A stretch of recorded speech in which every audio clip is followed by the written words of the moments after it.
now been abandoned by Saudi Arabia. I don't know whether you know it. Do you? That a pagan Arab never needed a visa to perform the Hajj, even while he was worshipping idols.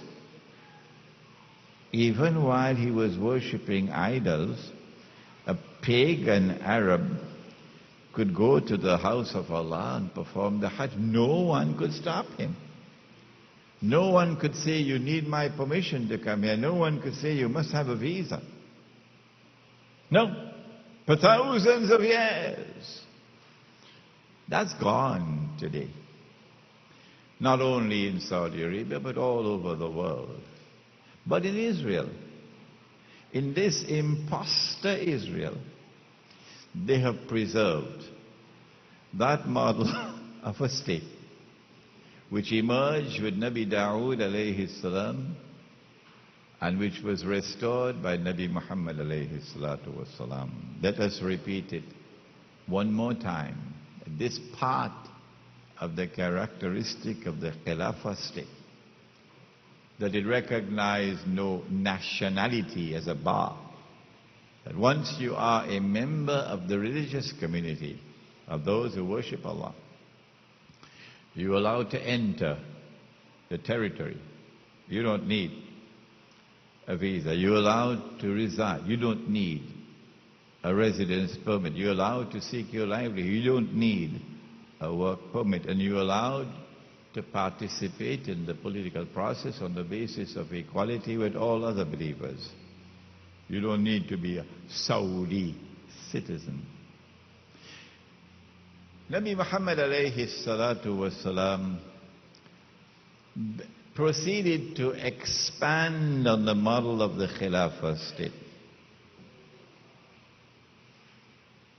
in that he sent letters out to all the neighboring states, inviting them to either become Muslim or to enter into treaty relations with us of mutual peace and non-aggression. This invitation was given to tribes in Arabia that were not Muslim, and this invitation was also extended beyond tribal Arabia. And from the seed which he planted eventually emerge what may be described as the Islamic conception of an international order. So the Khilafah state is now being expanded to embrace a conception of an international order.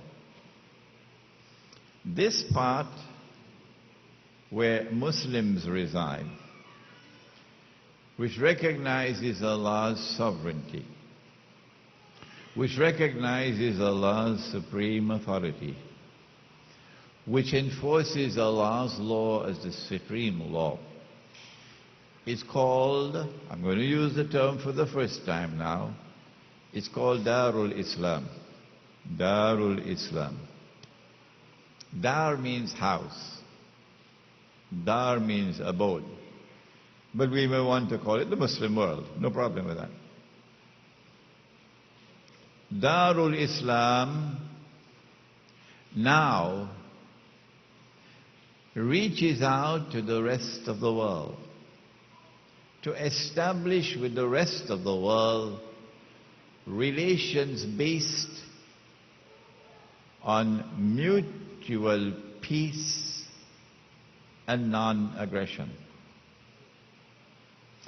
To the extent that a neighboring state, or even a state that is distant, is prepared to coexist with the Islamic State on the basis of mutual peace and non-aggression, a treaty is signed.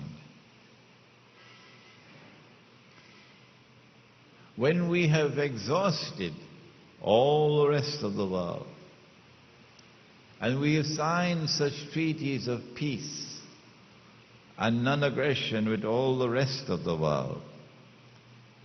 We now have what our scholars of international relations describe as Darus Salam.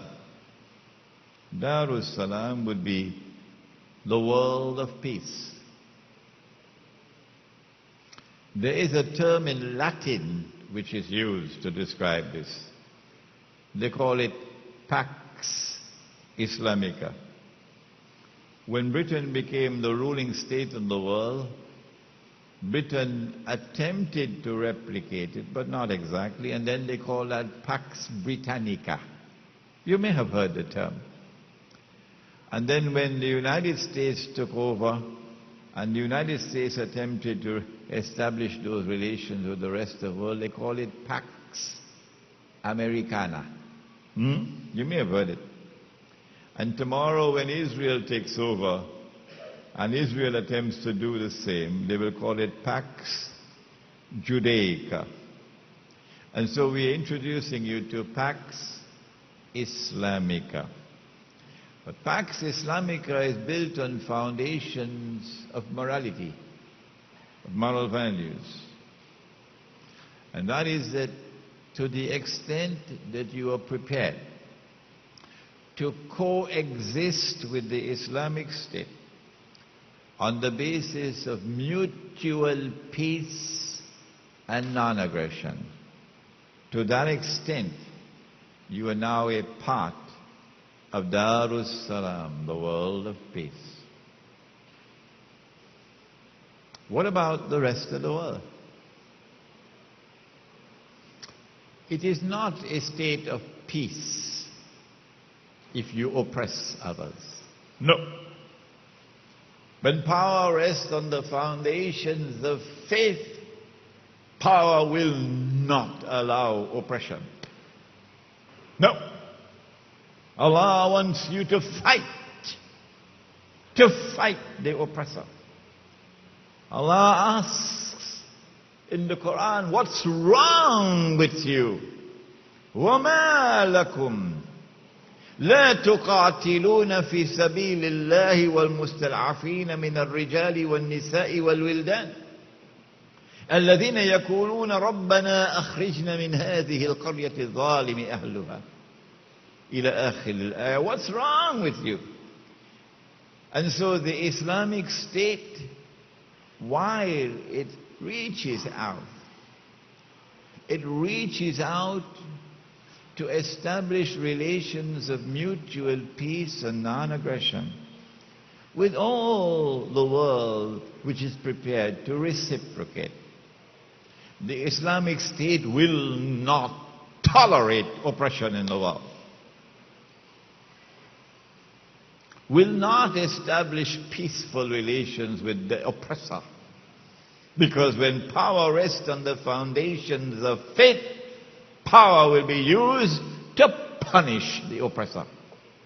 Welcome to Islam's conception of an international order. If we do not have freedom to preach Islam in your territory, that's wickedness. Allah says, Al-Haqqu min Rabbikum, truth is from your Lord. فَمَنْ شَاءَ فَلْيُؤْمِنْ, whosoever wishes is free to accept it. وَمَنْ شَاءَ فَلْيَكْفُرْ, and whosoever wishes must have the freedom to reject it. And when you reject the truth, we're not coming after you with a sword. No. لَكُمْ دِينُكُمْ وَلِيَ دِينُ. We respect your choice. Yes. All that we insist upon is that this earth belongs to Allah. And we must have the right to preach the truth everywhere on Allah's earth. If you deny us that right to preach the truth, we cannot consider you to be a part of Darus Salam. Rather,